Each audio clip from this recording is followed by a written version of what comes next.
Le voy a poner Sí. Ahí estamos. ¿Aquí?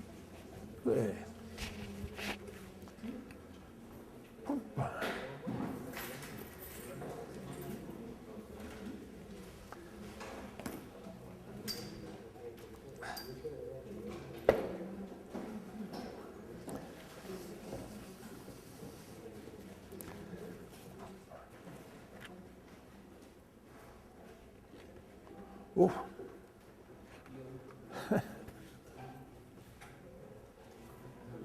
Casi no hemos firmado nunca, pero bueno, para decir que firmamos.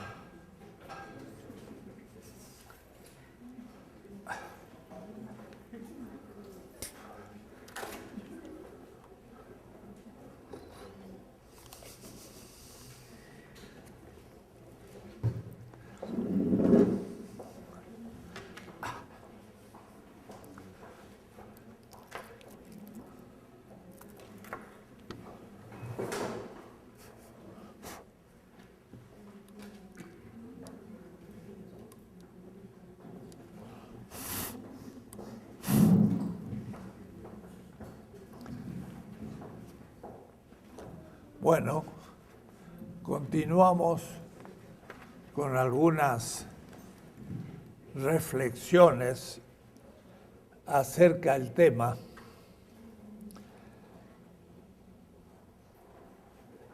Hoy quiero plantear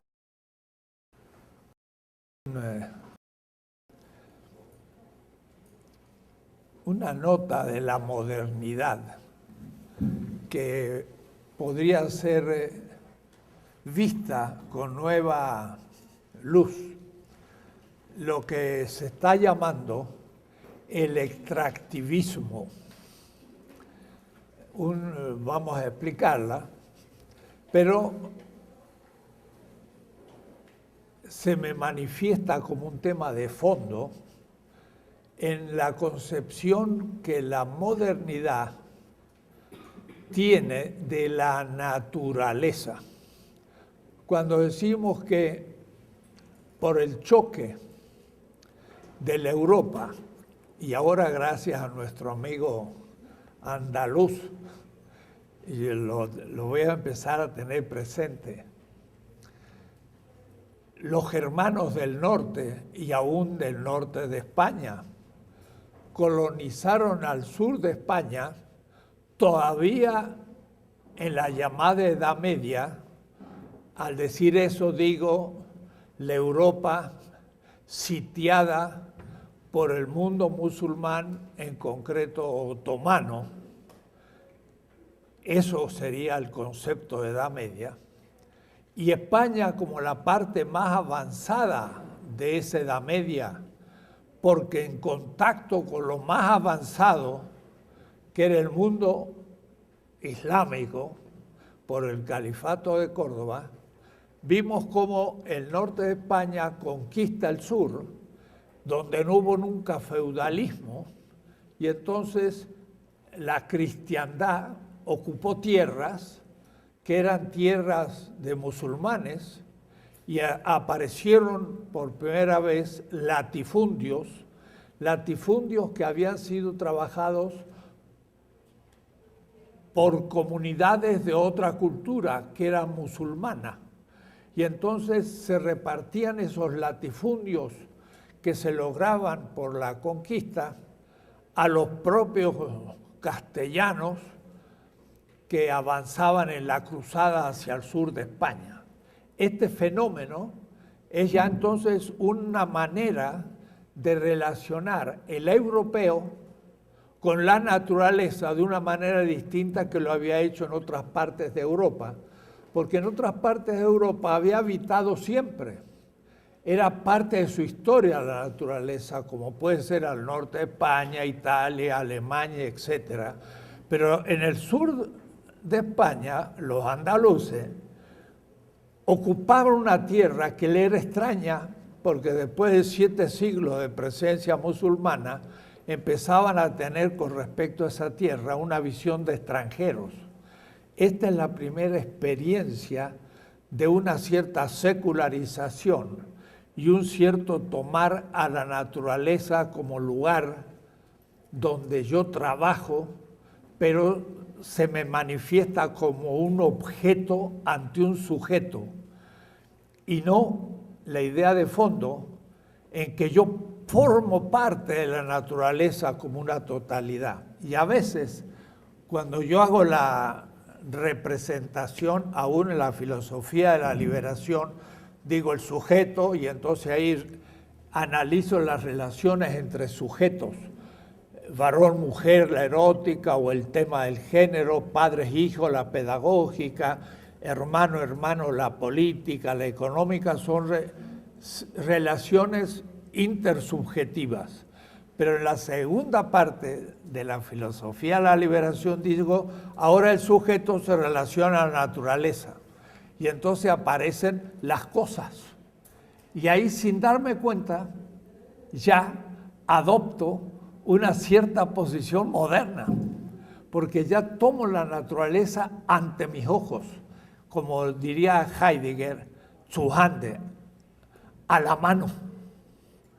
Y a la mano es algo que está enfrente mío. Entonces, aún en la representación que yo hacía, ahora voy a tomar el micrófono porque el otro día estaba viendo un vídeo y me di cuenta que cuando me voy para el pizarrón no se escucha nada lo que digo. Bueno, entonces vamos a tomarlo. Yo decía, hay un mundo y el cosmos es la omnitudo realitatis, es la totalidad de lo real. Y consideraba naturaleza la parte del cosmos que entra en el mundo humano. Quiere decir que el mundo coincide con el cosmos igual a la naturaleza. O es decir, lo de real que entra en mi mundo es la naturaleza, pero lo estoy pensando como un objeto ante mí. Hay el que constituye el mundo, diría Heidegger, el Dasein, no meramente el sujeto, tiene ante sí la cosa real, pero en el mundo con un cierto sentido, y ese cierto sentido se llama naturaleza, que no es lo mismo que lo real como real. Es lo real en mi mundo. Por eso que la naturaleza puede tener una historia y una interpretación. Entre los griegos podría significar algo, entre los semitas distinto, en los indígenas distinto, en la modernidad distinto, porque el mundo del que estamos hablando es el mundo existencial que tiene historia. Esta misma representación coloca la naturaleza ante mis ojos.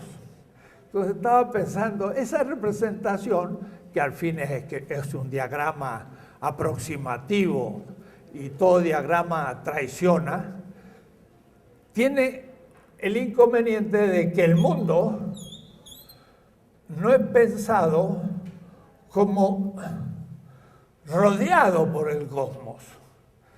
Miren la diferencia entre esto a esto, cosmos y mundo. Mi mundo está dentro del cosmos. No es que yo tome parte del cosmos ante mis ojos. Y entonces ahora ya se complica un poco la cosa. Porque ese mismo cosmos efectivamente entra en mi mundo y puede ser interpretado. Hay esto.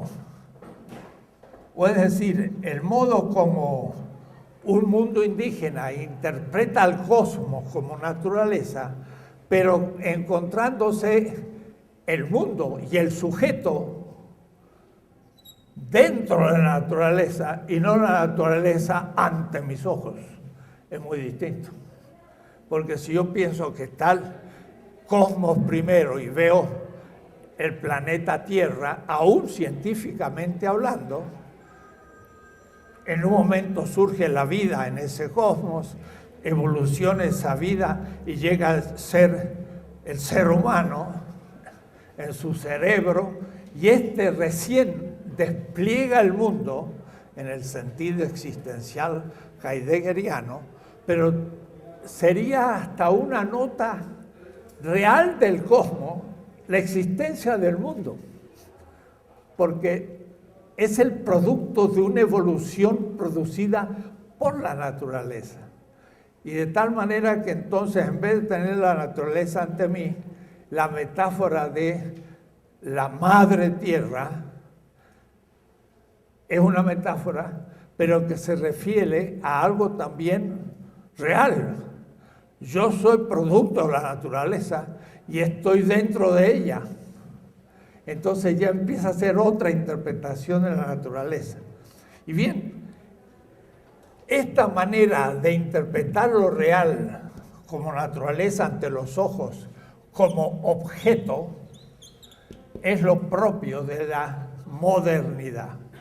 Y digo, es posible que si vamos a la prehistoria más lejana, lo encontremos ya en la manera como en aquella Andalucía los cruzados constituían a la tierra que no había sido de ellas, sino de los musulmanos, como algo dado a la mano, y ahí empezaba una otra manera de comprender la naturaleza.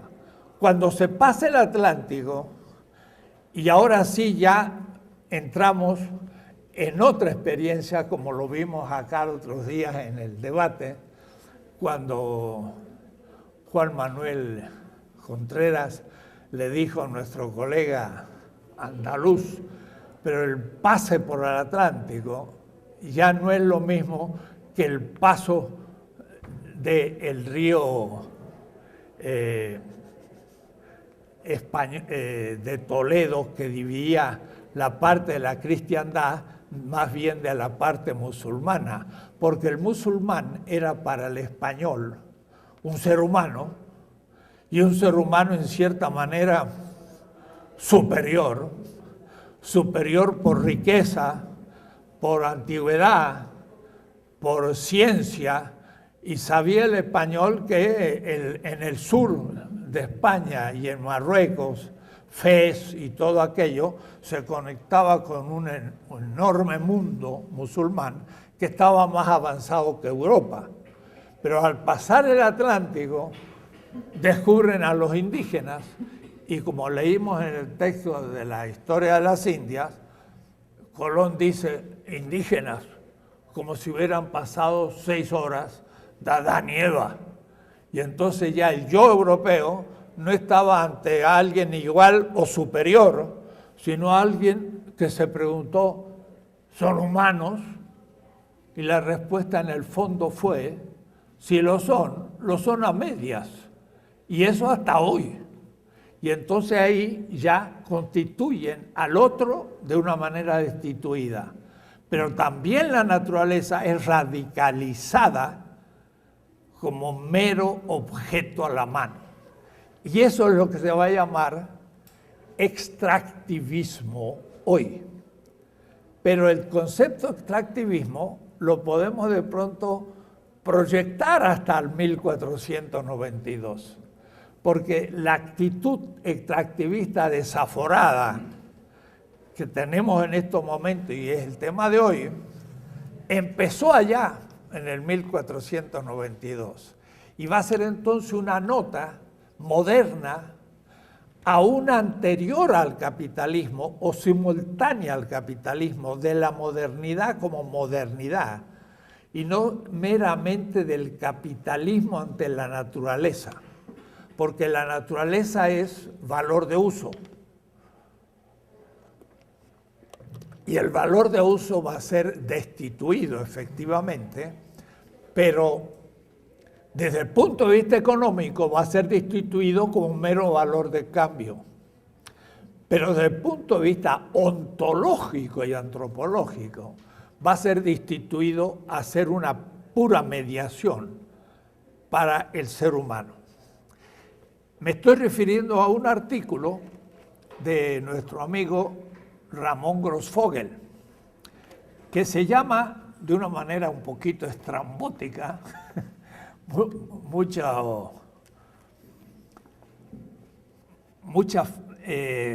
imaginación terminológica, un poco como Boaventura, pero que viene bien a veces para decir palabras raras, conceptos nuevos.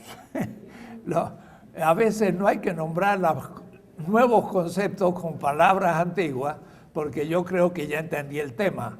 Y cuando no entiendo la palabra, entonces me digo, quizás no entiendo el concepto y presto más atención. Miren el título.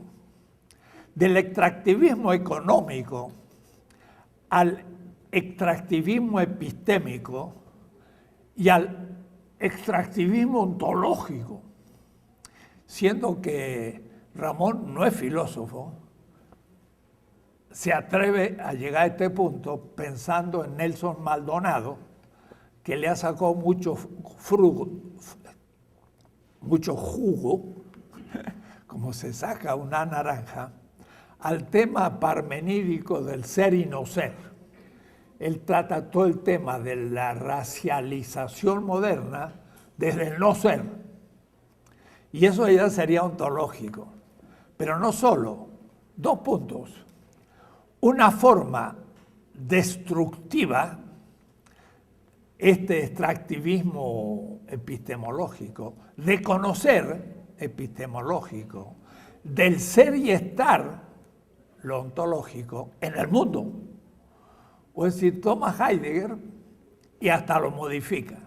Heidegger dice el ser en el mundo, pero el gran filósofo del norte de Argentina que estuvo entre los quechuas escribió mucho sobre no ser en el mundo, sino estar.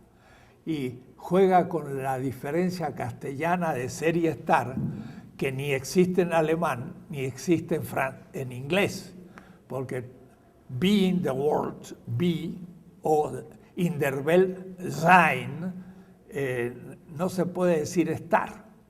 El estar nuestro viene de stare, que es estar sentado, y el ser es ser, pero no es lo mismo ser que estar. Y estar supone una como situación un tanto espacial, pero de permanencia.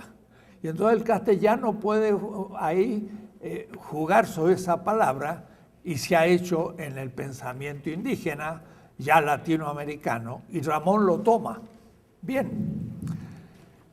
Voy a hacer un comentario de este artículo que está en una revista que se llama Tabula Rasa, número 24 de Colombia, que lo pueden ustedes encontrar en el internet, así que está fácil. El tema del extractivismo, debo decir personalmente que cuando se hablaba de extractivismo ya hace 2 o 3 años, de que los gobiernos progresistas latinoamericanos, Hugo Chávez o en Ecuador o aún Evo Morales, y qué decir Lula justamente, que hoy lo vemos casi llorando en la jornada, diciendo, las cosas que he hecho, ¿para qué las habré hecho? Me las están destruyendo todas y además los están insultando al gran Lula, que salió con el 85% de aprobación y ahora los jueces los están poniendo contra la pared queriéndolo acusar para eliminarlo de posible candidato para la próxima elección presidencial de Brasil.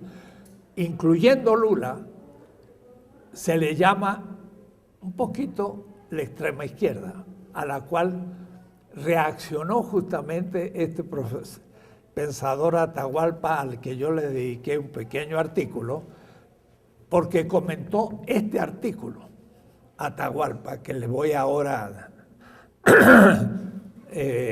comentar. Voy a decir que le agradezco también a Atahualpa de haber citado a Ramón, porque me llevó a leer el artículo de Ramón y entendí mejor la crítica que le había hecho. Bueno, un poquito la extrema izquierda o los más críticos dicen todos estos gobiernos progresistas pues, son todos extractivistas. ¿Por qué? Porque siguen vendiendo el petróleo en Venezuela y en Ecuador y ahora van a vender el litio, el gas y todo en Bolivia, y no han cambiado en realidad prácticamente, sino muy poco, de la economía neoliberal. Y siguen cayendo en el extractivismo. ¿Qué significa esto?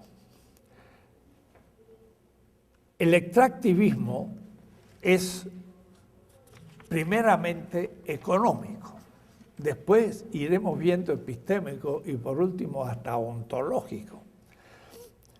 Sería el constituir la cosa real, la naturaleza, como un recurso. Eso sería dicho rápido, recurso. Recurso es destituido de su dignidad de cosa, con la cual nosotros tenemos una fraternidad ontológica.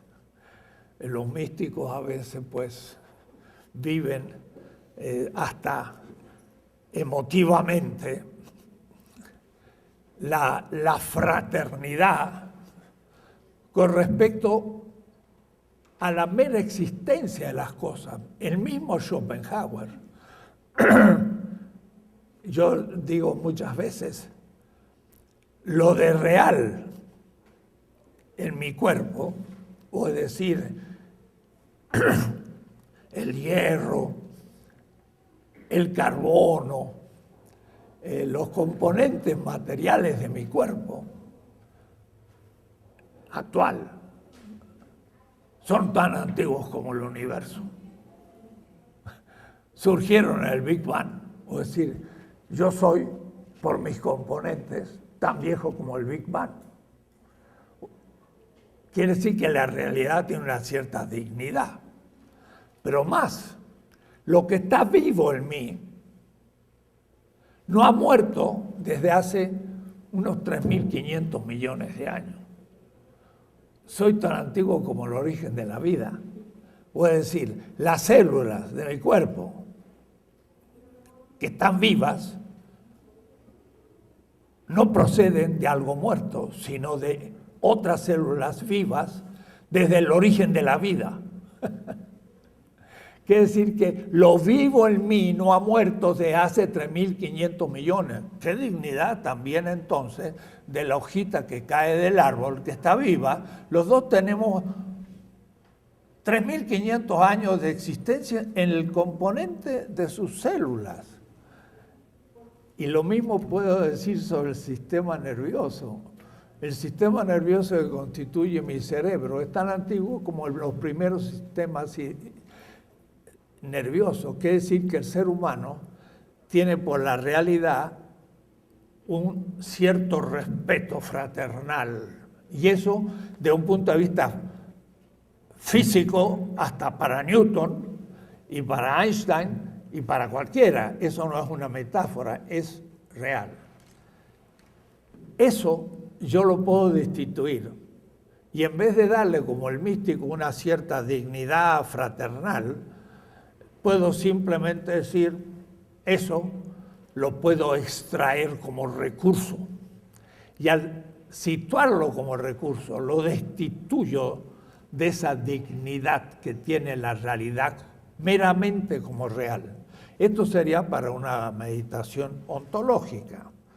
Y de ahí entonces que el extractivismo supone, en primer lugar, la constitución de la realidad como aquello que se explota.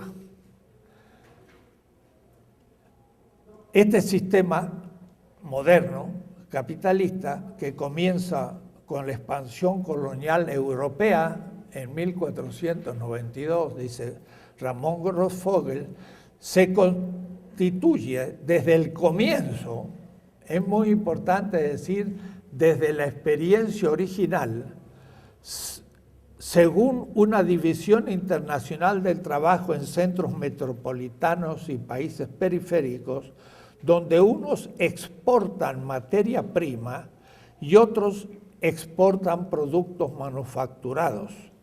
Sin la conquista de África, Asia y América, no habría modernidad ni capitalismo. La colonialidad constituye la modernidad. El colonialismo es constitutivo de la modernidad y el capitalismo. Y entonces aquí cita un texto de Alberto Acosta. Para intentar una definición comprensible utilizaremos el término de extractivismo cuando nos referimos a aquellas actividades que remueven grandes volúmenes de recursos naturales, que no son procesados, sobre todo para ser sacados de su lugar de origen, exportados. El extractivismo no se limita a los minerales o al petróleo. Hay también extractivismo agrario, forestal, inclusive pesquero.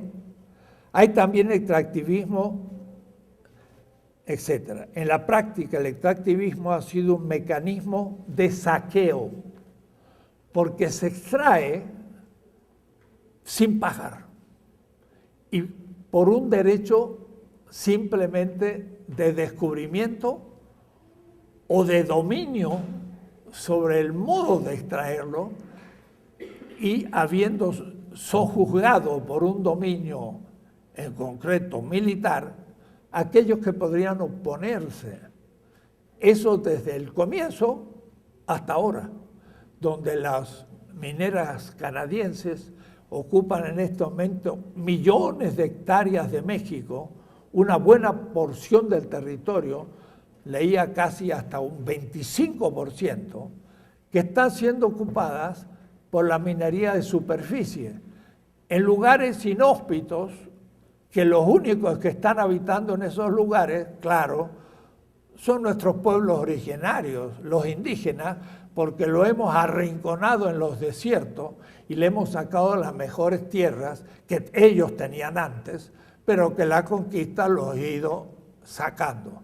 De tal manera que son los que se encuentran hoy en esos territorios, por ejemplo, que el Estado mexicano da a los mineros canadienses que hacen minas a flor de tierra, pero tienen que eliminar a los indígenas para poder explotar, extraer riqueza de ese territorio, que además consume gran cantidad de agua en lugares con muy poca agua, y los que vivían con esa pequeña agua para una agricultura o un pastoreo muy exiguo, aún esa agua la pierden o se contamina y se enferman y se mueren, y son los que en primer lugar reciben el impacto.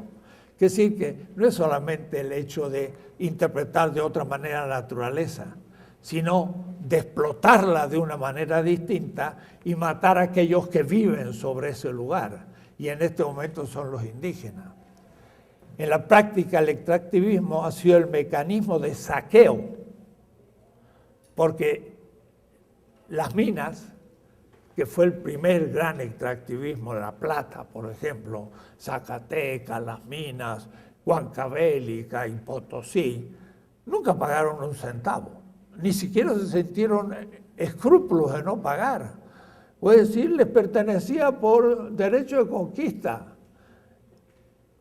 Y eso fue la acumulación originaria del capital, pero al mismo tiempo de la riqueza de la modernidad como tal. Ahí surge la modernidad. ¿Cómo que el colonialismo no tiene nada que ver con esto? Es la esencia de punto de partida de la modernidad. El no tener que pagar es saqueo. Es saqueo y apropiación colonial y neocolonial hasta ahora, y seguimos en la misma.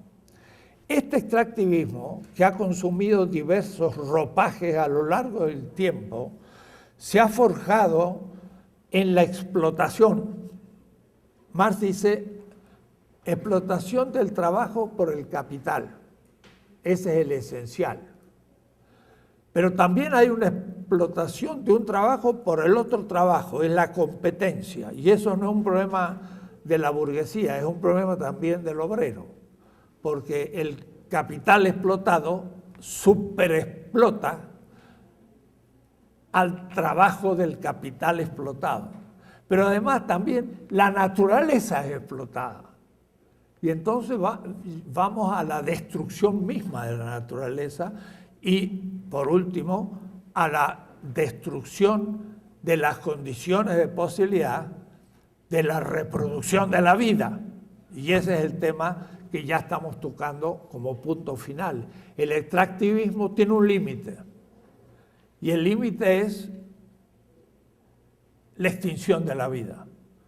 Y cuando se extinga la vida, el que extrae la riqueza se muere. Y se terminó el extractivismo porque se murió el extractivista.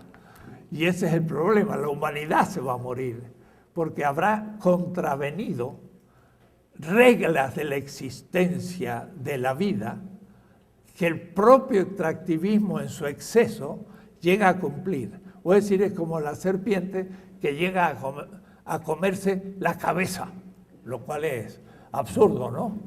¿Cómo puede una serpiente comerse la cola? Todavía puede, y una parte del cuerpo también, pero que se coma la cabeza ya no funciona, porque la boca es parte de la cabeza, así que es un absurdo. Pero a eso llegamos, en que el ser humano destruye también las condiciones mismas del extractivismo. Este extractivismo que ha asumido diversos ropajes y se ha forjado en la explotación de las materias primas indispensables para el desarrollo industrial y el bienestar del norte. El bienestar ya es un elemento de la modernidad. Y se lo ha hecho sin importar la sustentabilidad de los proyectos extractivistas. O es decir, que el extractivismo va royendo sus propias condiciones de posibilidad. Así como tampoco el agotamiento de los recursos. No lo ha previsto, creyeron que eran infinitos, pero los recursos de la tierra no son renovables y son finitos. Y ellos son todos los recursos no renovables, del cual el petróleo, el gas son los primeros, pero aún los metales también, porque el hierro es limitado y el magnesio es limitado y lo vamos a consumir rápidamente. ¿Y qué haremos después? Lo anterior sumado a que la mayor parte de la producción de las empresas extractivistas no es por consumo del mercado interno, sino que es básicamente para la exportación. Eso de parte nuestra, pero de parte de Canadá, por ejemplo, que nos extrae esas riquezas, tampoco lo puede usar todo, sino que a su vez le agrega valor industrialmente y lo vende en otros mercados acumulando la riqueza. Se transforma el milagro de materia y energía en valor económico y en riqueza. Entonces, dice Ramón, aquí vemos cómo el extractivismo significa remover volúmenes de recursos naturales que no son procesados para la exportación y es mucho más que simplemente extracción de minerales y petróleos. El extractivismo se extiende a la agricultura, como dije, a la pesca, a los bosques. Es saqueo y es despojo. Se trata entonces de robo y de apropiación de recursos del sur global. Y en eso estamos. Yo siempre digo, vender petróleo en bruto, hay que ser muy bruto. Y eso somos, pero no nosotros. La élite que a su vez recibe tajadas en esas ventas ante nuestras narices se están haciendo hoy mismo. Estamos devolviendo todas las grandes compañías de extracción de petróleo que Cárdenas logró retomar en una visión nacionalista y ahora las estamos volviendo a poner a disposición de capital transnacional. De paso estoy leyendo un libro grande, Cárdenas por Cárdenas, muy interesante, donde se muestra que Cárdenas fue el gran personaje del siglo XX, un político que hay que estudiar. El extractivismo sigue al pie de la letra el concepto occidentalocéntrico de naturaleza, dice Ramón. De ahí partí. Es como se comprende la naturaleza. La naturaleza deja de existir y se la ve con los ojos de recurso, y de un recurso al origen de la riqueza, y de la riqueza que se puede explotar de la naturaleza, pero al mismo tiempo se la puede explotar de los países menos desarrollados que no son capaces de industrializar sus recursos, sino que simplemente los venden para que los más desarrollados los industrialicen y luego nos lo vendan. El tema de la gasolina. Nosotros hace tiempo podríamos haber solo vendido gasolina, ni un gramo o centímetro cúbico de petróleo. Pero ¿por qué no lo hemos hecho? Por el extractivismo epistémico de nuestras élites, ya veremos cómo funciona. O es decir, por una ceguera, pero no es ceguera, es codicia, porque corruptos pueden embolsarse unos buenos millones y traicionar a un pueblo. Porque como no hemos producido gasolina desde el día que descubrimos el petróleo, allá en los 40, cuando lo nacionalizamos. No lo hicimos no porque no teníamos capacidad industrial, la tenemos y de sobra por nuestras universidades, pero ¿cuántas facultades de petróleo, de ingeniería en petróleo tenemos? Yo vengo justamente de una universidad del sur, muy chiquita, en Mendoza, en Argentina, pero ahí había una facultad de ingeniería en petróleo. Y la gente que trabajaba en petróleo, en yacimientos petrolíferos fiscales, salió de una buena facultad de petróleo que podía hacer todo lo que se le pidiera en petróleo. ¿Por qué no lo hemos hecho? Decimos, no tenemos tecnología para extraer petróleo en aguas profundas. Hagamos una facultad de la UNAM de ingeniería en petróleo en aguas profundas. Y después de pocos años tendríamos cientos de ingenieros y los extraeríamos fácilmente. Pero ¿por qué no lo hacemos? Porque nuestras élites son coloniales, epistemológicos. Ese es el tema y vamos a llegar. En resumen, la cosmovisión dualista cartesiana.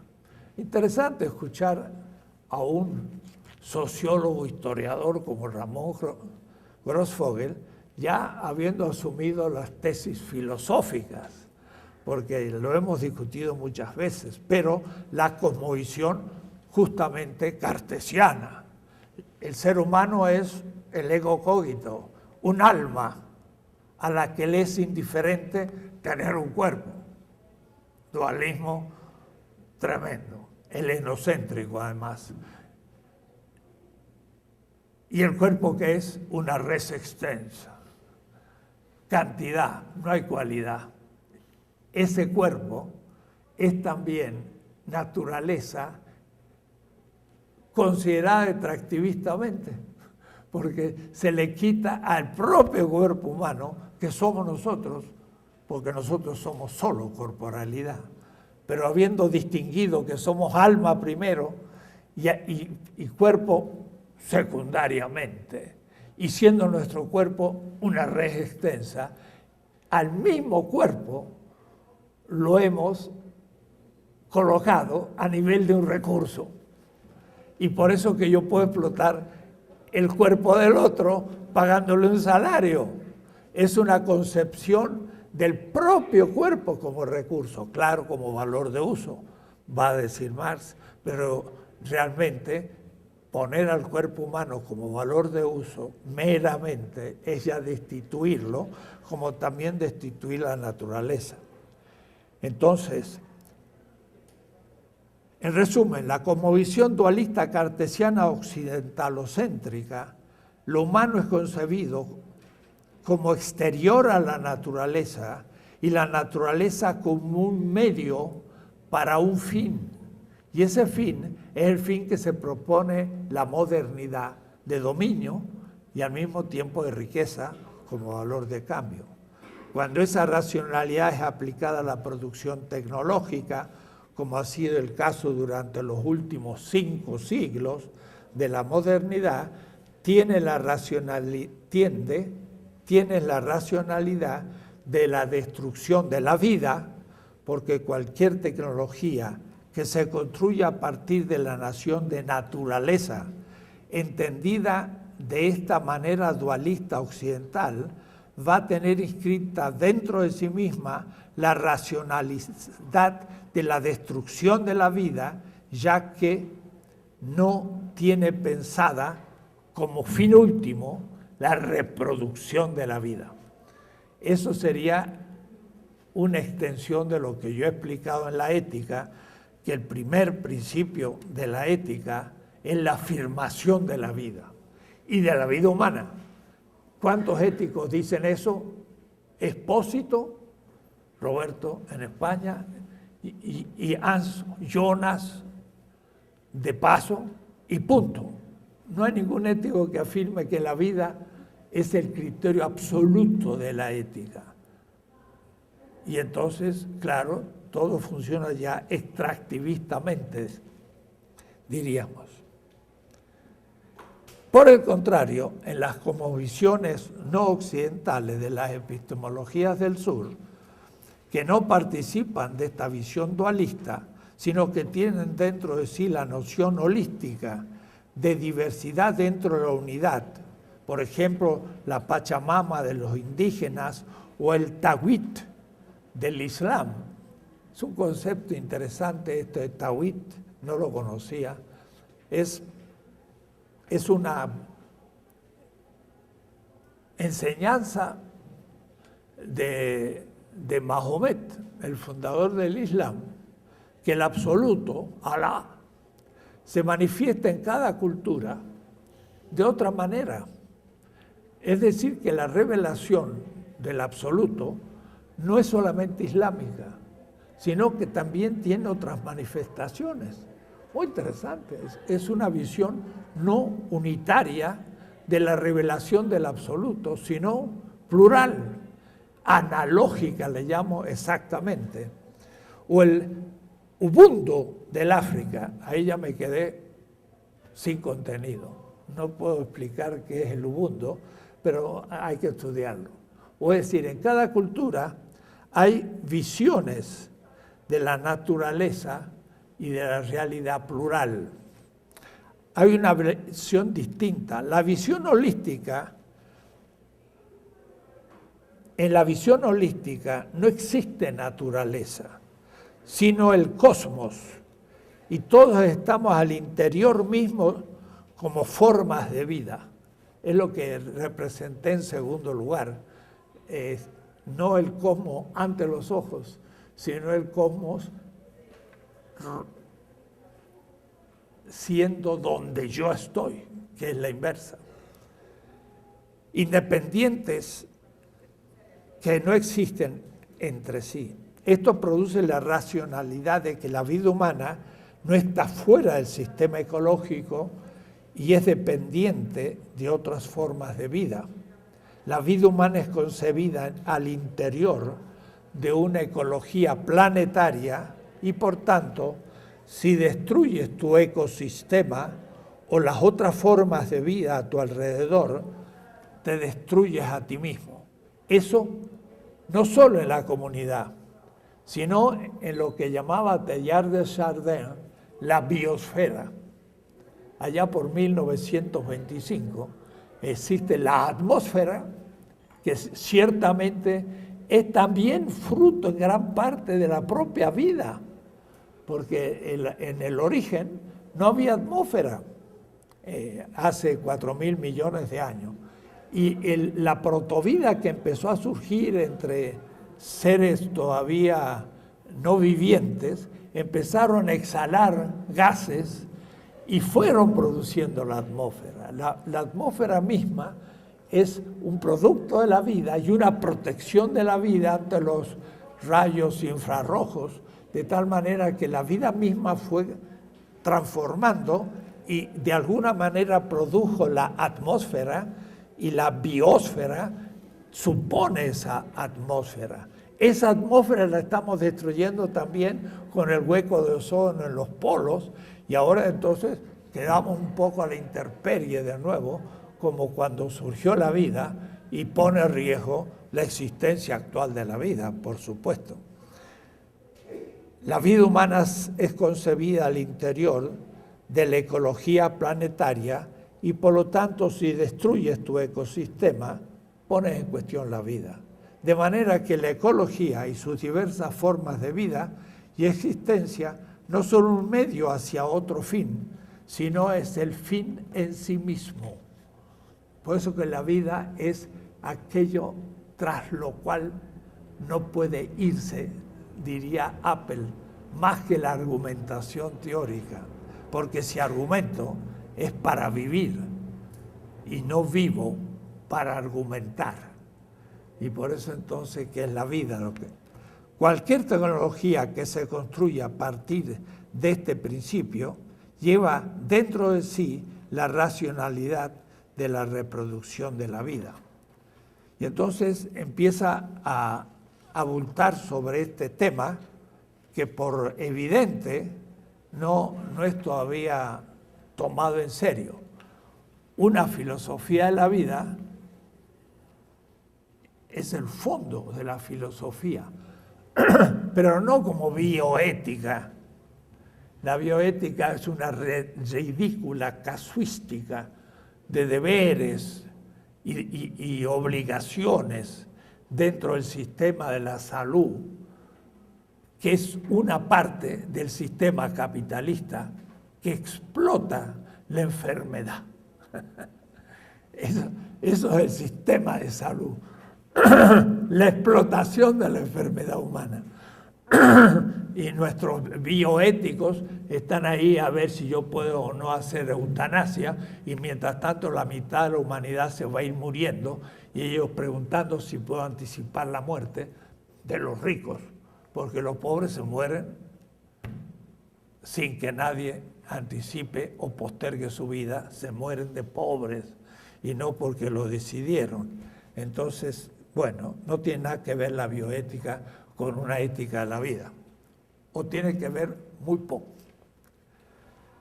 Quizás haga falta más estudios acerca de la izquierda occidentalizada. Este es un punto que últimamente Ramón está indicando.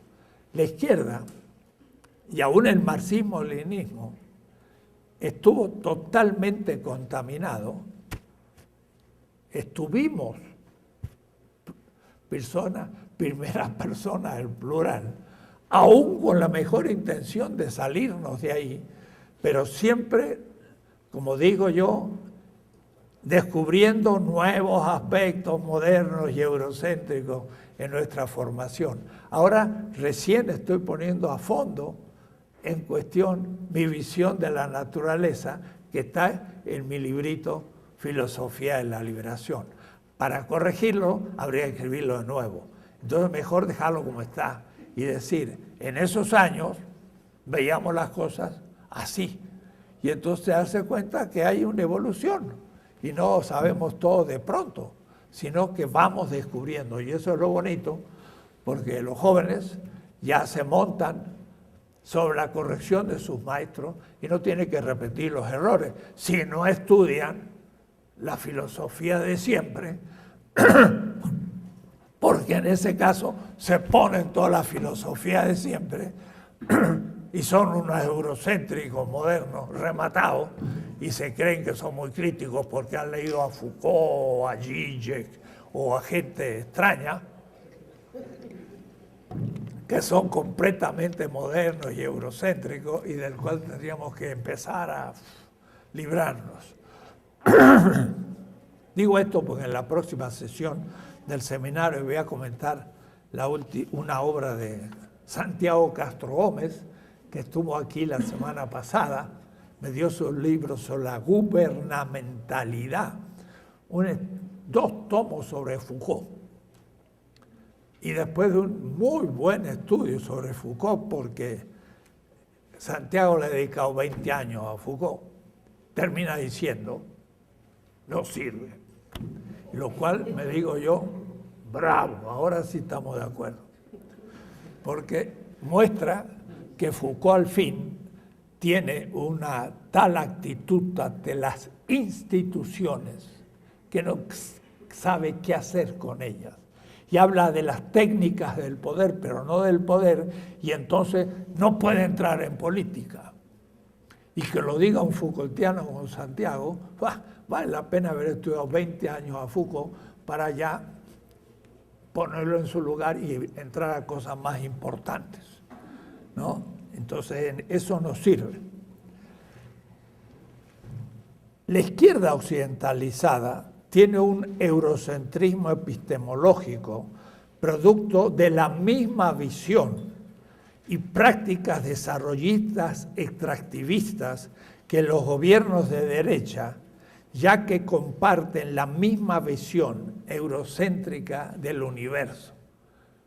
Ese es el problema de nuestros gobiernos progresistas.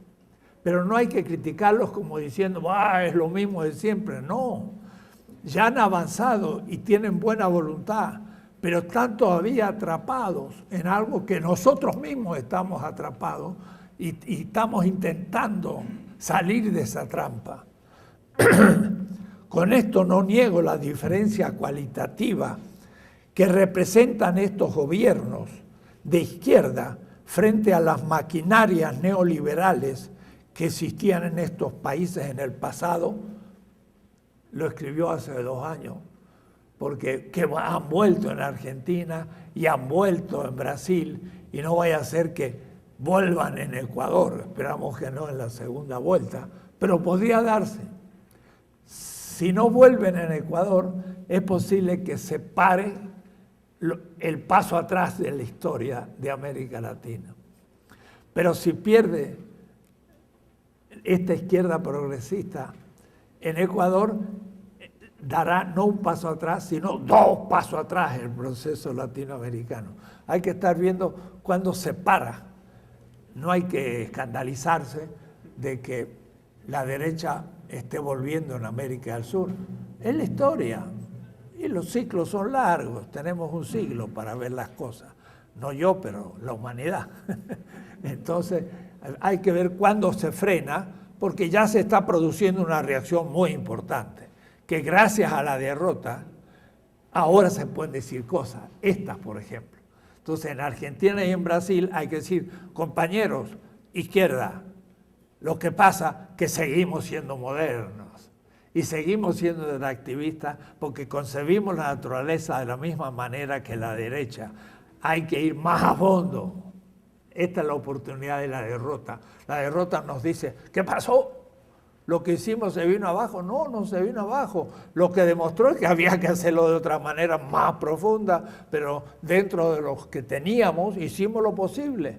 Pero miren lo importante que es la teoría, darse cuenta que el horizonte de interpretación de nuestra acción no era suficientemente crítica. Ramón está insistiendo mucho en la modernidad de las izquierdas. Y eso es duro de aceptar, pero eso supone empezar de nuevo en muchas cosas. Y hay entonces el extractivismo epistémico ahora. No extraer solo materia y energía de la periferia hacia el centro, sino que el extractivismo epistémico es también tomar primero de la periferia noticia y después volverse al lado domesticado. Es un poco lo que Jacques Goody, enseñamos aquí, le llamó el robo de la historia. Pero no es el robo de la historia, ahora podemos decir el extractivismo histórico. O es decir, Europa tomó la ciencia de la periferia, de la China, de la India, del mundo islámico, se la apropió extractivistamente y después negó su origen y luego, como le dije más de una vez, los denigró y ahora ellos inventaron todo. Bueno, y no solamente lo inventan todo, sino que educan a la élite periférica con esa visión eurocéntrica y entonces les trajeron saber y ahora le han puesto en su lugar un saber que está articulado a la dominación. Y nuestras élites piensan como ellas, como ellos, o es decir, nuestra élite va a Harvard y aprende lo que enseña Harvard y ahora lo quieren reproducir entre nosotros y eso es extractivismo epistémico. Nos sacaron lo propio, nos pusieron lo ajeno y lo ajeno lo creemos nosotros si le agregamos algún condimento marxista y ya creemos que somos críticos, pero nos tragamos todo el eurocentrismo, también de un cierto marxismo eurocéntrico, porque Marx mismo estaba justo en el momento en que empezó a poner en cuestión su eurocentrismo, pero ciertamente después del primer tomo del Capital, quiere decir en los últimos años de su vida. Pero muy importante porque nos permite criticar al capitalismo, pero no tanto a la modernidad. Y entonces tenemos que ir más allá de Marx, aprovechándolo y haciendo lo que él hizo a otro nivel. El extractivismo cognitivo es un concepto lanzado en 2013 por Leanne, Leane, una mujer, Betsamasake Simpson, indígena intelectual del pueblo Mississauga Nashnabec de Canadá. Como ustedes ven, yo un analfabeto para leer un nombre indígena. Pero es una mujer indígena canadiense la que nos advierte sobre el tema de lo que ella llamó por primera vez extractivismo epistémico, ya tomando de América Latina el tema de la descolonización epistemológica, una mujer indígena y del centro, pero por supuesto en la periferia del centro, nos da esta cuestión. Su pensamiento se ha extendido el extractivismo económico a nuevas zonas de las prácticas de dominación colonial. Entonces se domina la colonia no solamente sacándole bienes, sino inyectándole doctrinas que los inmoviliza y que los hace que sean impotentes, como les quita fertilidad. Les meten una inyección. Esta es la idea tradicional del conocimiento de los pueblos indígenas, que son un secreto todavía que hay que comunicar. Bueno, el texto es largo que cita Grossfogel. Hay una extracción intelectual, una extracción cognitiva, tanto como la física. La máquina que promueve el extractivismo en términos de televisión, películas y cultura popular, etc. Aquí vemos, dice Ramón, cómo Leanne Simpson toma el concepto de extractivismo y lo extiende a nuevos territorios epistémicos para caracterizar una actitud frente al conocimiento. Ella usa aquí, por ejemplo, el proyecto de las Naciones Unidas sobre el medio ambiente y el desarrollo, donde se apropian las ideas de los pueblos indígenas del mundo para colonizarlas, asimilándolas al conocimiento occidental. Esto es una vuelta al asunto, porque aún uno cree que está siendo muy ecologista y sigue siendo muy occidental. Y entonces, miren, esto últimamente me está llamando la atención, es algo nuevo.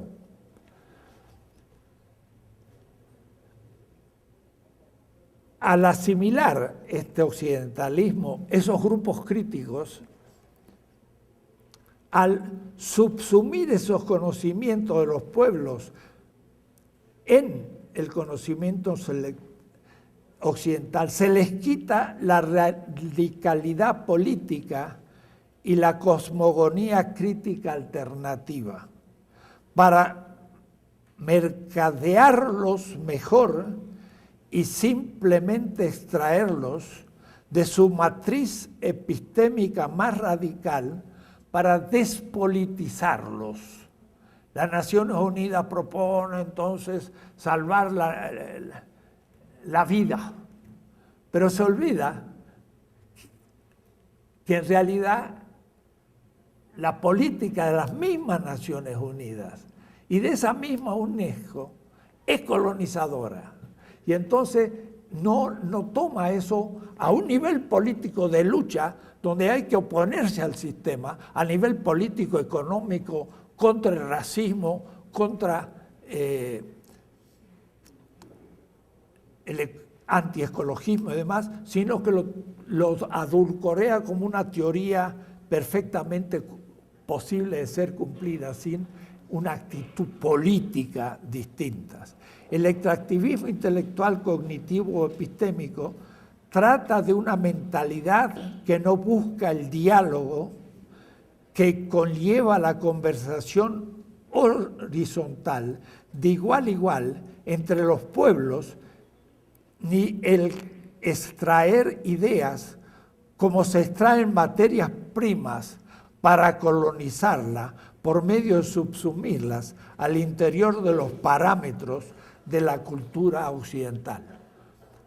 He escuchado que va a haber un encuentro en Alemania sobre la descolonización epistemológica, pero es notable, entre los que han invitado para formar parte del seminario, no hay ninguno de los creadores. Y entonces yo digo, ya los alemanes empiezan a ver que ese tema se está tratando, lo van a tomar y lo van a asumir, pero lo van a asumir para plantear teóricamente la cuestión y no va a ser un instrumento de lucha, sino un objeto de análisis. Y ahí, sin darse cuenta, ya lo despolitizaron y no puede movilizarse como una propuesta política de cambio. El extractivismo epistémico expolia ideas, aún la descolonización epistemológica, expolia ideas de las comunidades indígenas y otras, sacándolas del contexto en que fueron producidas para despolitizarlas y resignificarlas desde lógicas occidentalocéntricas. Hay que ver cómo se produce eso. Hay que empezar a leer sus textos y, por ejemplo, ya no citan de nuevo las fuentes periféricas, ya empiezan a citarse entre ellos. Cuando hablan de descolonización epistemológica, un francés cita a otro francés y no aparece ningún latinoamericano. Uno dice, ya, inventaron esto, qué bueno. Pero lo piensan para ellos. El objetivo del extractivismo epistemológico es el saqueo de ideas para mercadearlas y transformarlas, etc. En la mentalidad extractivista se busca la apropiación de conocimientos tradicionales para que las corporaciones transnacionales tramiten patentes privadas o para que los académicos de las universidades occidentalizadas simulen haber producido ideas originales de las cuales sacan copyright. Es decir, ellos ahora sacan el derecho, el royalty. Y en este pillaje y saqueo epistemológico son cómplices toda la materia la maquinaria económica, académica, política y militar del imperio y sus gobiernos títeres, como el nuestro en México. Y entonces viene el ITAM y le da una doctrina ya occidentalizada, si es que llega a hablar de descolonización epistemológica, pero ya no lo hace en su sentido fuerte. Y entonces, en ese caso, una Silva Rivara Cusicanqui, que es una intelectual aymara de Bolivia, podemos ver, ella dice, como extractivismo epistémico que vuelve a colonizar de manera aún más perversa los conocimientos del sur, pero esta vez en nombre de una supuesta descolonización epistémica. Entonces aquí hace una crítica a mi amigo Walter Miñolo. En ese punto creo que es importante a los miembros de una comunidad tratarlos no como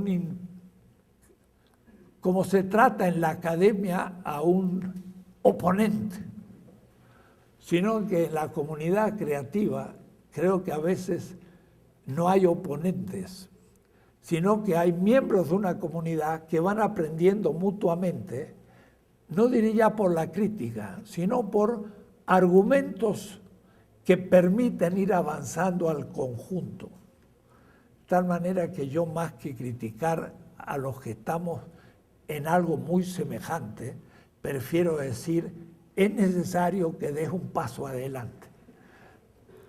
En esto Ramón lo critica a Aníbal Quijano y critica a Walter Miñolo. Yo, dentro de la retórica de una comunidad epistémica, diría, es bueno no atacar, sino dialogar.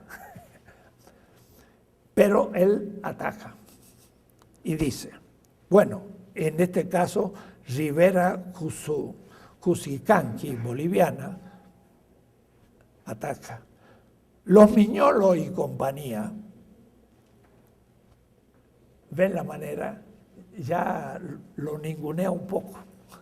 Yo diría, habría que decir, los que piensan como amigo Miñolo y muchos otros, cambia la actitud. Pero decir los Miñolo y compañía ya lo puse enfrente, ¿no? Yo creo que hay que poner gente enfrente y hay que poner otra gente junto a. Entonces, en esto corrijo y le digo a Rivera Cusicanqui, trabajemos en equipo y no nos demos trompadas entre nosotros. Pero bueno, los Miñolo y compañía han construido un pequeño imperio dentro del imperio, recuperando estratégicamente los aportes de las escuelas de los estudios de subalternidad de la India y de múltiples vertientes latinoamericanas de reflexión crítica sobre la colonización y la descolonización. Los grupos de subalternidad en la India fue Guha y los Subaltern Studies. Debo decir que en 1973 Guha empieza ya una escuela histórica y critica a Hegel. En ese mismo año yo publico Para una ética de la liberación, 1973. No conocía a Guha. Y en ese mismo año Carlo Toapel publica sus 2 tomos, Transformación de la filosofía desde Frankfurt. 3 acontecimientos el mismo año. Yo siempre digo, nosotros veíamos esto desde una situación muy provinciana, el sur de América del Sur, y no sabíamos lo que pasaba en otras partes del mundo, pero lo sentimos y escribimos. Cuando de pronto ustedes comparan lo que escribíamos en el 73, el sur de América del Sur, y Guha, va a decir, pero como si estuvieran de acuerdo. nos agarrábamos con Hegel de la misma manera. Parece que habíamos hasta al mismo tiempo leído la filosofía, la historia de Hegel, que de paso, el viernes pasado, viendo una nueva edición de Hegel en Gredos, muy bonita, la empecé a ojear a la mañana y no pude aguantar la droga y me lo releí saltando temas todo el día. Eso como 500 páginas. Y entonces me acordaba los momentos que leí Hegel allá por los 70s. Es tremendo lo que dice Hegel de la historia.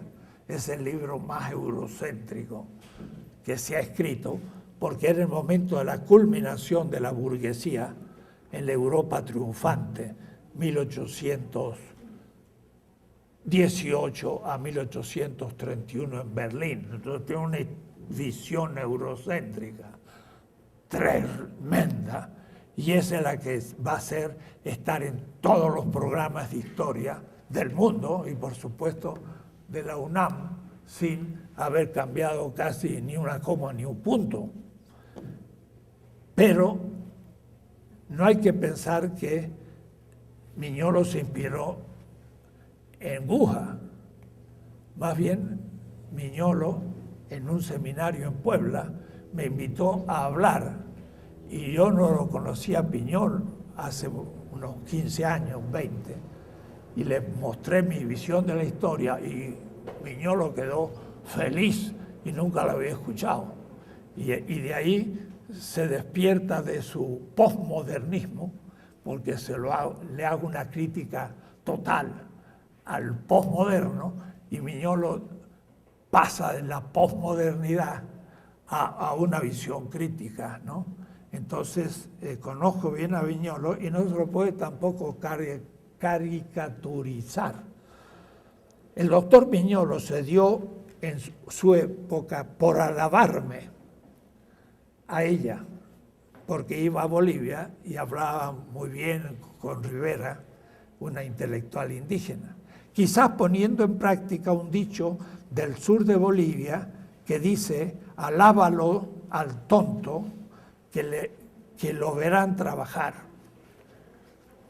Lo trata mal a Miñolo. Bueno, retomaba ideas mías sobre el colonialismo interno y sobre la epistemología de la historia oral, y las regurgitaba enredadas en un discurso de la alteridad, eso debe ser lo mío, profundamente despolitizado. Bueno, el pobre Miñolo está en Durham, en North Carolina, y no puede ser un político activo como nosotros aquí. Yo ya estoy metido hasta acá en política, y lo que se viene es todavía más importante para el país, y me verán más presente todavía, porque parece que una cierta actitud política del que era el enemigo de México se ha transformado en el arca de Noé. Pero el arca de Noé puede ser algo muy malo, porque entran todo tipo de animales, pero también puede ser muy bueno, porque no hay otro lugar donde salvarse de la inundación que estamos viviendo. Esto con respecto a un artículo de anteayer en La Jornada. Así que el que no lee en el diario no entiende lo que digo. Porque como decía Hegel, la lectura del diario son los maitines del hombre contemporáneo. Porque él le tocó en Manver ser director de un diario, estaba desocupado, lo echaron del colegio, ni secundario era profesor, y dirigió un diario 4 años, y era el reportero que escribe los artículos, y yo creo que hasta repartía el diario. Pero se dio cuenta la importancia del diario. ¿Saben lo que son los maitines? Es la oración que los monjes cantan a las 3 de la mañana. Cuando todavía el sol no ha salido, los monjes se reúnen y cantan en el coro, los benedictinos, los maitines. esperando que surge el día. Miren lo que dice Hegel. Leer el diario son los maitines del hombre contemporáneo. ¿Qué significa? Hay que leer el diario como el monje se dirigía a Dios. Porque en el diario, veía Hegel, el despliegue de Dios mismo. Porque para Hegel la historia era el despliegue de la vida de Dios. Y entonces ver lo que está pasando día a día es lo más emocionante del mundo, porque es como una teodicea. Así termina la filosofía de la historia Hegel. Es ver cómo Dios se va realizando en sí mismo. Eso se lee en el diario todos los días. Por eso que les digo, hay que leer el diario. Y mi clase también tiene que ver con el Arca de Noé, en México. Bueno, me parece un texto muy duro de Rivera, pero como hermana dentro de la comunidad, digo, muy buen texto, pero podemos corregirlo. Estas aproximaciones extractivistas, desconceptualizadas y despolitizadas del conocimiento del sur por parte de académicos del norte, claro que en este caso Ramón como dice uno, se escupe a sí mismo porque escupe para arriba. Si yo escupo para arriba, plic, me cae en la cabeza, ¿no? Porque el propio Ramón es profesor en Berkeley y en la École des Études a París. Leo de nuevo. Estas aproximaciones extractivistas, desconceptualizadas y despolitizadas del conocimiento del sur por parte de los académicos del norte global forman parte de la jerarquía de producción de conocimientos epistémicamente racistas, donde de manera perversa se borra la autoría de los pensadores y pensadoras del sur y se las reemplaza por los pensadores del norte. Esto explicarán por qué yo cuando dejé mi patria chica me vine a México. Podría haber salido de Atenas, como diría Sócrates, y haber pasado el Río Grande y haberme ido de profesor a Estados Unidos. Lo podría haber hecho, pero elegí México. ¿Por qué? Porque en Estados Unidos, América Latina hubiera sido un objeto de estudio. En cambio, elegir México es seguir siendo sujeto de la historia. Es muy distinto. Claro, los que se instalaron en el norte, como también Marcuse se instaló fuera de Alemania porque se volvió nazi, y se quedó en Estados Unidos Marcuse, también cumplió una función, porque hizo ahí un nido crítico, y si hay pensamiento crítico en Estados Unidos, en gran parte fue por Marcuse. Sus alumnos fueron los que relanzaron un pensamiento crítico en Estados Unidos. Entonces, es muy importante, porque Miñolo en el norte es parte del sur, del norte, y está produciendo entre los latinos un gran pensamiento. Porque ahora los latinos en Estados Unidos ya no repiten a los anglosajones.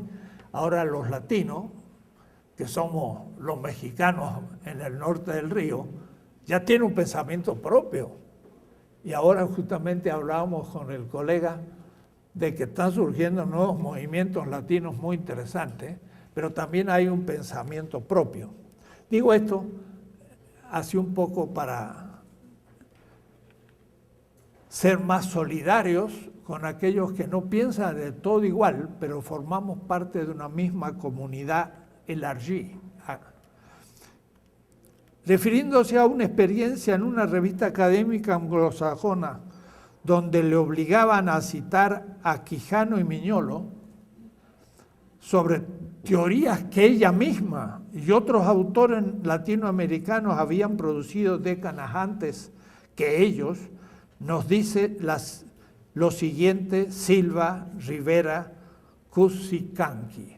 Claro, se dan cuenta un poquito el sabor de boca, que me digan, pero tú no citas tal y cual.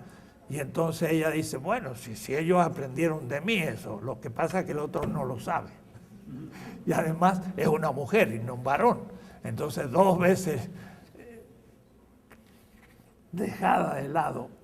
Rivera, pues Silvia, habla un poco por una herida, y es normal, pero a veces hay que aguantarse las heridas para lograr crear una comunidad fraterna mayor.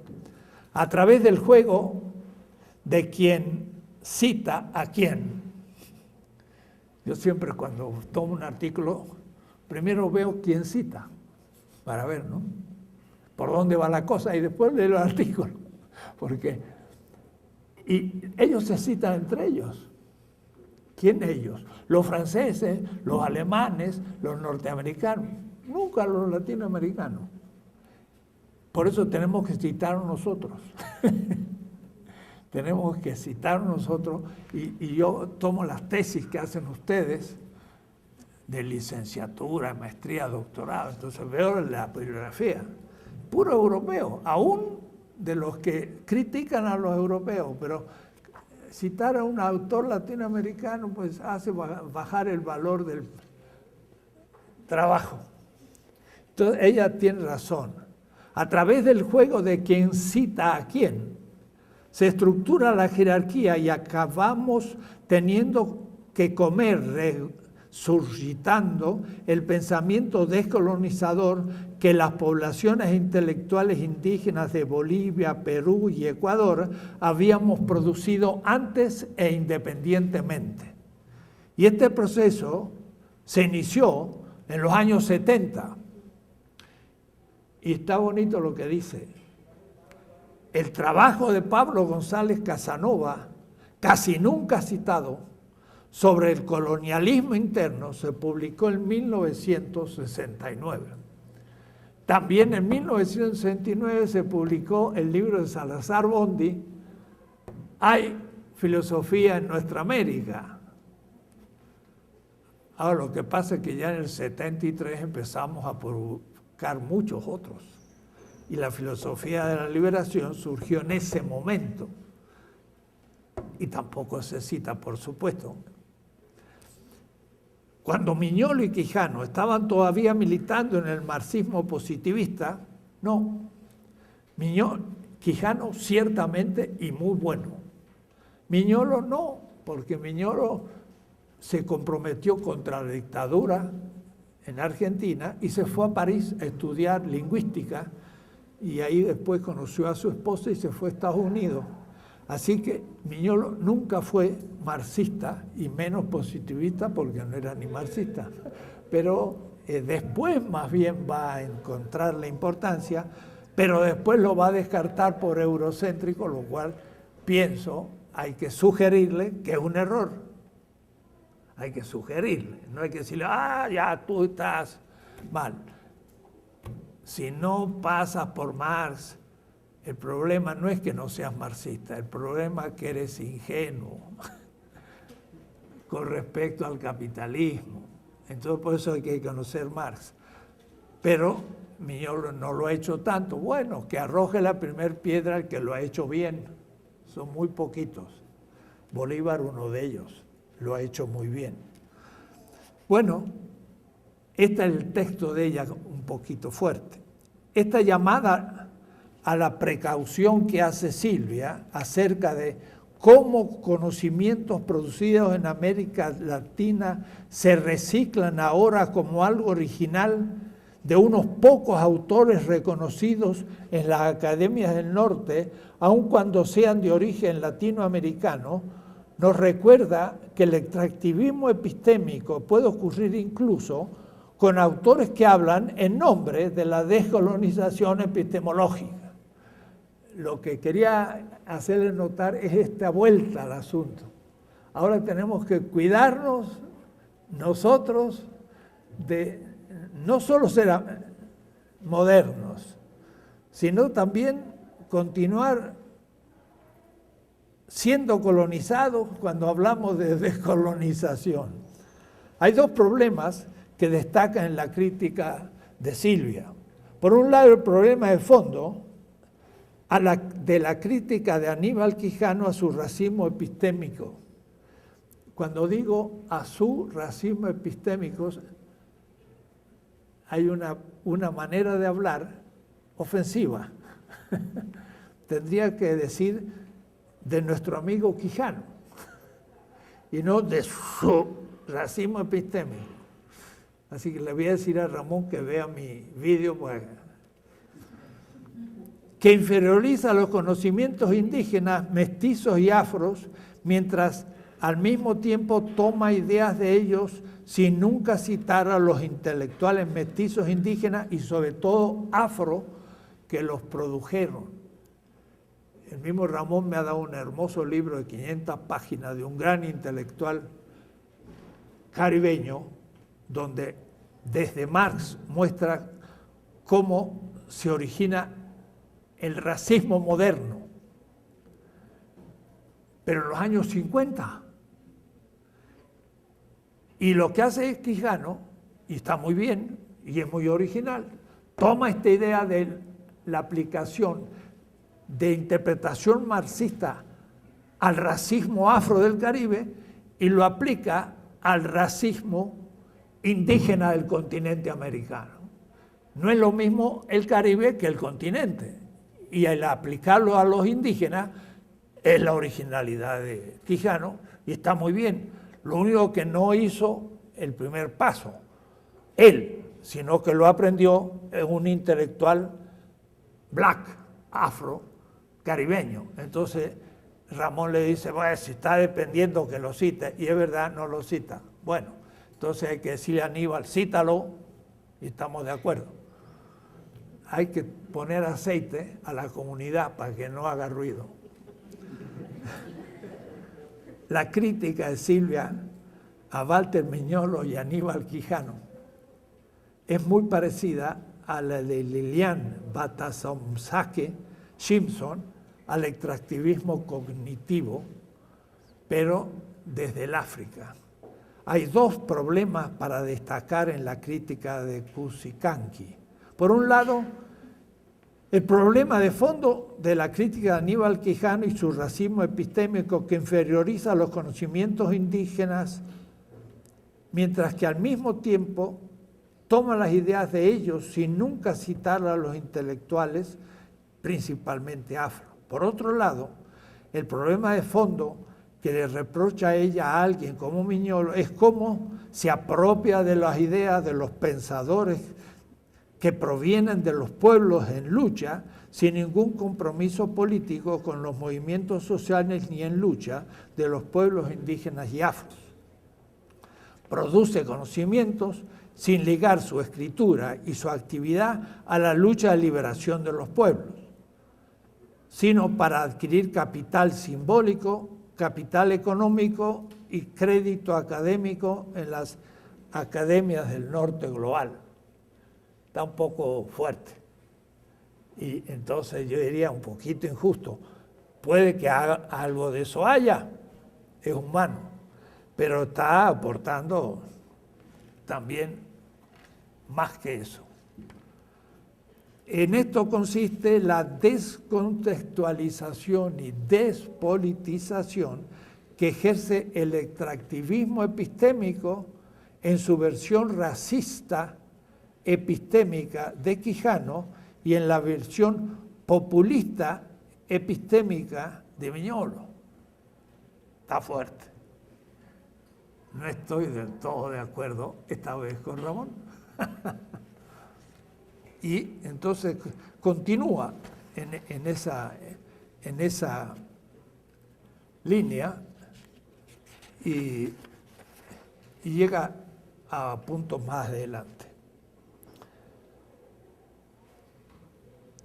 Dejar de ver a los indígenas como un recurso, dijimos que se constituye la naturaleza como un recurso en el extractivismo.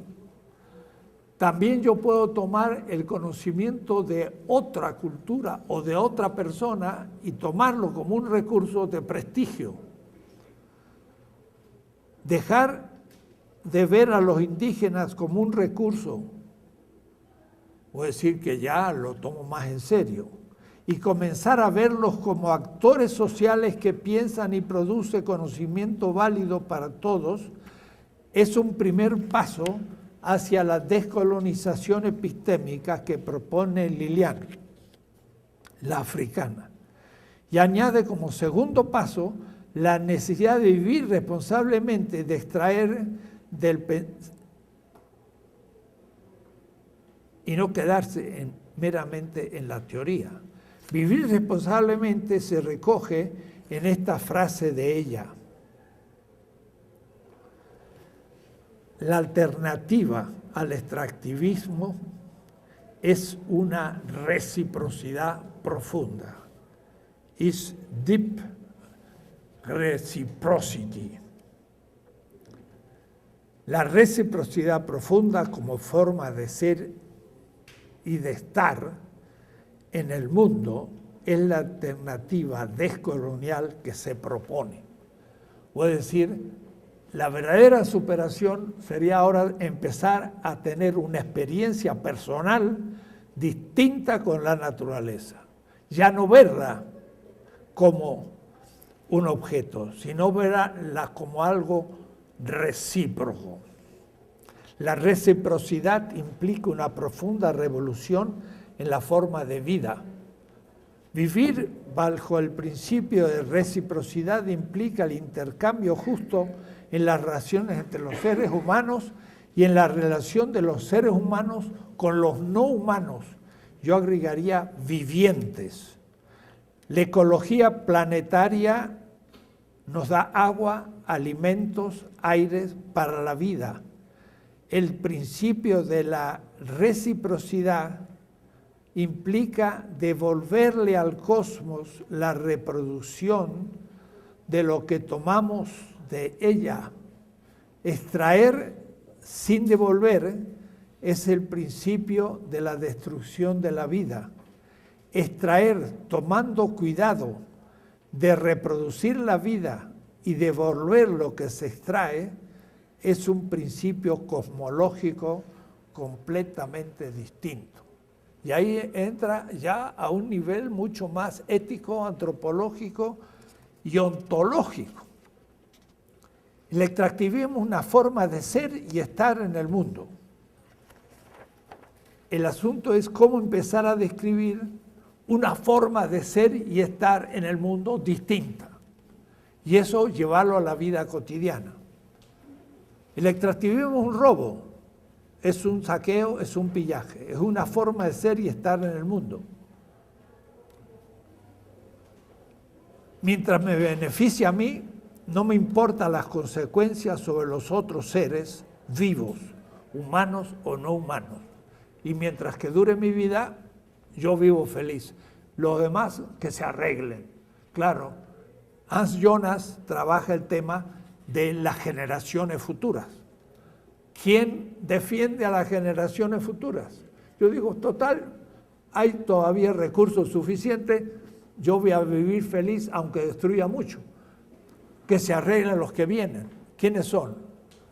Mis nietos, mis bisnietos, las generaciones futuras. ¿Quién defiende a las generaciones futuras? Nadie. Habría que nombrar un fiscal de generaciones futuras. Y entonces ese sería el motivo de la acusación. Tú tiras un papel en el piso, en nombre de las generaciones futuras, levántalo. No, total, lo dejé. Tiraste el papel. ¿Por qué? Porque es más cómodo. Yo el otro día pasaba por ahí y uno dejó caer un papel. Estaba comiendo, tiró. Entonces yo pasé por ahí. Digo, joven, se le cayó un papel. No le dije, lo tiró. Le dije, se le cayó. Me miró, lo recogió. Está bien, pero porque no lo agredí, sino sugerí que se le había caído. Y ella entendió. Eso sería una nueva actitud. Terminar de comer, pero no lo tiro, me lo guardo y cuando llego a un basurero lo pongo. Claro, uno eso lo ve en otras civilizaciones como algo natural. ¿Quién se le ocurre en Alemania tirar una botella a la calle?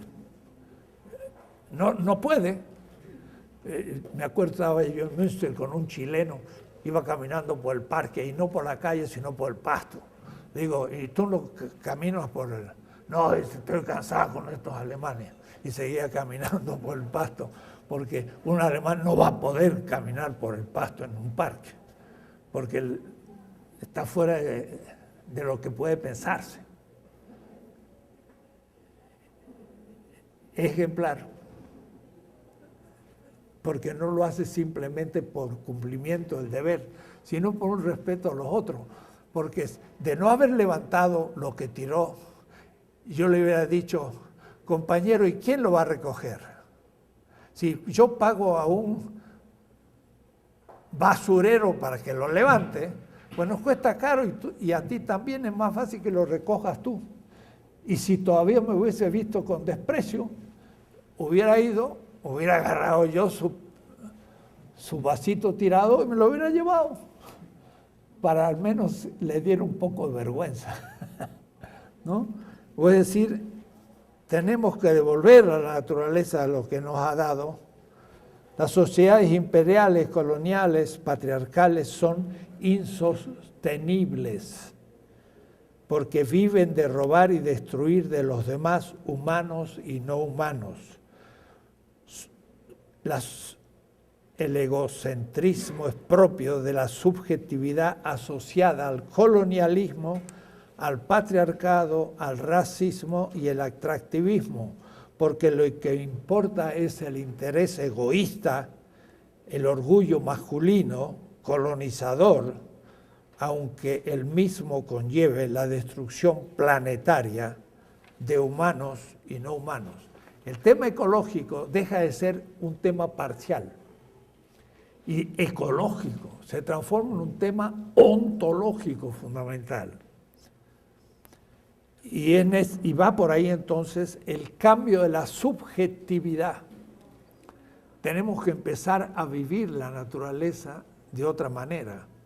De esta manera, además de extraer de otros para beneficiarse a sí mismo, adicionalmente el extractivismo, como forma de ser y existir, extrae, elimina, sustrae los sentidos de las culturas distintas para resignificar y asimilar todo dentro de la forma de ser, sentir y pensar occidental. Eso Heidegger ni lo imaginó. En el mundo moderno, la naturaleza se la mira con unos ojos extractivistas, pero eso es mortal. Destruye las condiciones de la reproducción de la vida y puede vivir hasta que extrae lo que la vida necesita para reproducirse. Y cuando rompe ya las estructuras, empieza la muerte. Y eso es lo que estamos viviendo. El suicidio ya lo estamos cumpliendo. Los glaciales, ¡brum!, se derriten. Ahí están muriendo. ¿Cuántos miles de años va a necesitar la humanidad si en corto plazo dijéramos, atención, cambiemos los criterios? Van a durar miles de años para que el clima vuelva a tener la temperatura del 1800 y vuelva a haber glaciares. Miles, aún tomando rápida la decisión. Pero cada año que no se tome es geométrico el tiempo. Que sí que tenemos ya la espada de Damocles sobre la cabeza.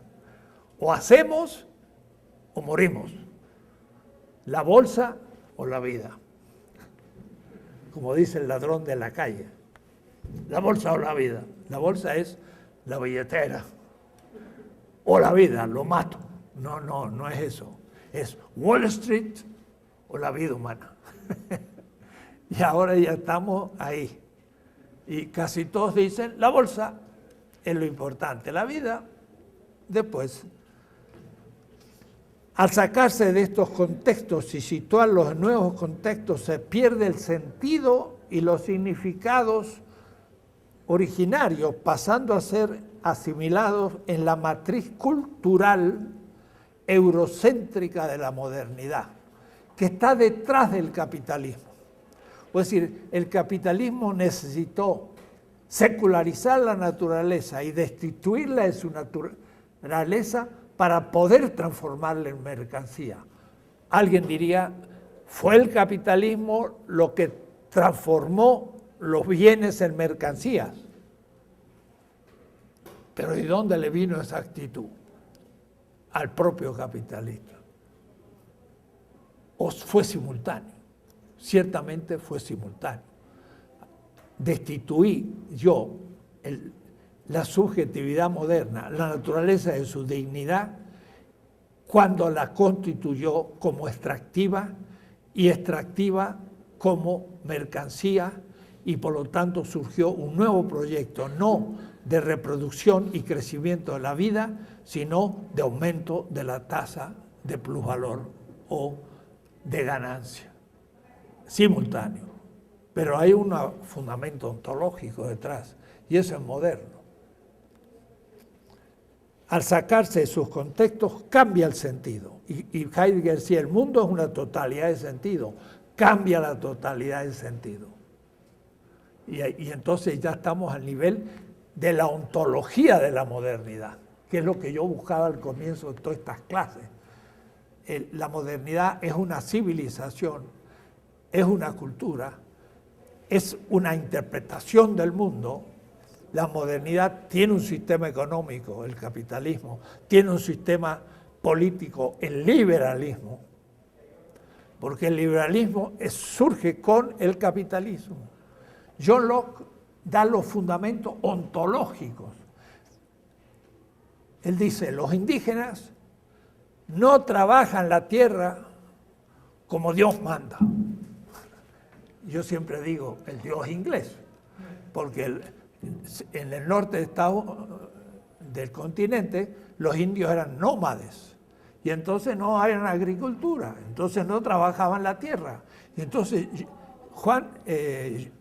John Locke pone la razón, como no trabajan la tierra, es en realidad una tierra vacía. Si nosotros la trabajamos, no hemos robado nada a nadie y por lo tanto se justifica la ocupación de la conquista. Y lo justifica John Locke a la conquista de la tierra vacía. Pero esa tierra ha sido constituida como extractiva, como un medio del proyecto que trae el europeo. John Locke justifica ya, y al mismo tiempo justifica la esclavitud, diciendo que es el fruto de una guerra justa. Y ahí se encuentra todo, pero no leen a John Locke Second Treatise of Government, el segundo tratado del gobierno, lo leen para demostrar que la libertad está detrás y es el fundador del liberalismo. Pero no leen lo que dice la esclavitud, no leen que justifica la conquista, no leen que habla de una nueva interpretación de la naturaleza. Y cuando leen mi historia de la política, dicen, John Locke ya lo sé, y pasan. Hume ya lo sé, Kant ya lo sé, entonces cierra mi libro y dice, pues habla de una historia de la política, ya he sabido. Léalo, porque ahí yo lo leo lo que no se dice de cada uno. Y por eso que el libro todavía no ha sido leído, ni por mis alumnos, es muy grande. Léanlo y van a ver que encuentran ahí todo eso.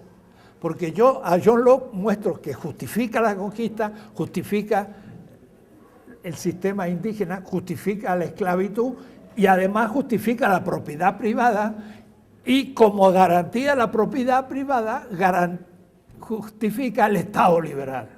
Y entonces el liberalismo es la garantía de la modernidad y del sistema capitalista. Porque el liberalismo y el capitalismo son dos caras de lo mismo. El Estado está para proteger la propiedad privada y la propiedad privada está para hacer posible el capitalismo. Quiere decir que si usted no es capitalista, el Estado lo va a tomar a usted como su enemigo porque usted va a querer tocar la propiedad privada. entonces hay que leer las cosas de otra manera. Es una ontología. Y eso sí no lo hemos hecho. Ser y tiempo hay que escribirlo de nuevo. El ser y el estar en el tiempo desde la modernidad. El tiempo de Heidegger, ser y tiempo. No pensó que era el tiempo del capital. Y el tiempo del capital se acelera. ¿Por qué?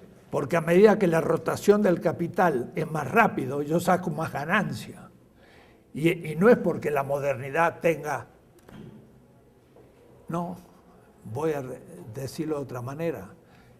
El modo apresurado de vivir el tiempo de la modernidad, el cronos de Benjamín, el tiempo de la duración cotidiana, es el tiempo de la rotación del capital, que se apresura cada vez más porque la rotación es dinero que pasa por determinaciones y termina en más dinero.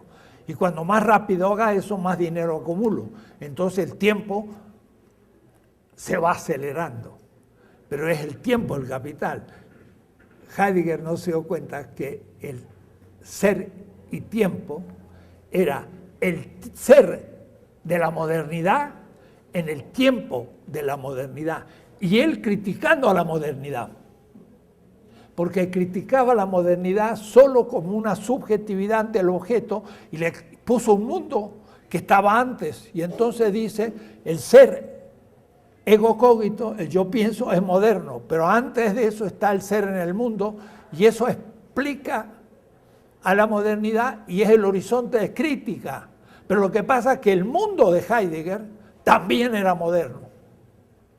Y ahí entonces tengo que ahora hacer la crítica de la modernidad de Heidegger, como tengo que hacer la crítica de la izquierda del capitalismo porque se tragó la modernidad. Vamos avanzando. Esto no lo podía decir hace 3 semestres. Uno da vuelta y cada vez va descubriendo nuevas cosas. Y entonces termino, pero dice, el problema está cuando una cultura destruye a otra y en este proceso se apropia de las aportaciones y no deja ningún rastro de la memoria acerca de los pueblos que la produjeron. Es exacto lo que dice Jack Goody sobre la historia. Se apropia y desconecta el archivo de lo robado. Pensamos del mundo encantado con rituales y respeto hacia las otras formas de la vida y la asistencia desde un mundo desencantado de Max Weber, donde toda forma cultural humana distinta y todo lo clasificado como no humano pierde su especificidad para sujetos, transformándolos en objetos sin vida subsumidos en la destrucción de la vida para los fines egocéntricos del colonialismo occidental. De esta manera es inherente al capitalismo extractivista moderno privilegiar la forma de vida occidental y destruir todas las otras formas de vidas culturales y biológicamente distintas. Entonces ahora ya estamos al nivel de una crítica ontológica. El modo de ser en el mundo moderno destruye los otros modos de ser, destruye los otros mundos, ontológicamente hablando. Y entonces, estamos en una cosa sumamente interesante.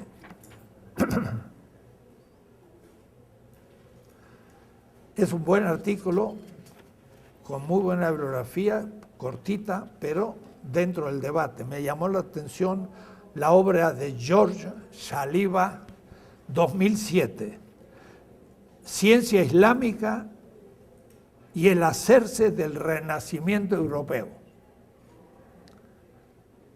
Boston, Massachusetts Institute of Technology, el MIT, 2007. Eso es justo el libro de Gunther Frank, 1996. The Making of the Modern Capitalism, desde la China. Y el libro de Menzies, que se llama Making of the Renaissance, el hacerse del Renacimiento, 1534. Y Menzies trae todo el material chino detrás del Renacimiento. Este trae todo el material islámico detrás del Renacimiento. O es decir, no hasta el siglo XVI, sino en pleno siglo XIII y XIV, Europa ya renace por influencia china e islámica. Nuevos libros. A superar la ignorancia. Y entonces, si ustedes leen estas cosas, van a ver lo atrasados que están sus profesores. Todos están en el eurocentrismo y viviendo en la gloria, porque gracias a ese conocimiento son profesores y tienen autoridad. Entonces, poner en cuestión los fundamentos de su autoridad es muy difícil. Entonces, ustedes respétenlo como viejitos, pero no por la edad, sino por lo que tienen en la cabeza. Como dice León Portilla. Le dice, ¿está viejo, maestro? No, tengo mucha juventud acumulada. Pero hay otros que son jóvenes y tienen mucha ancianidad acumulada. Muy bien, seguimos.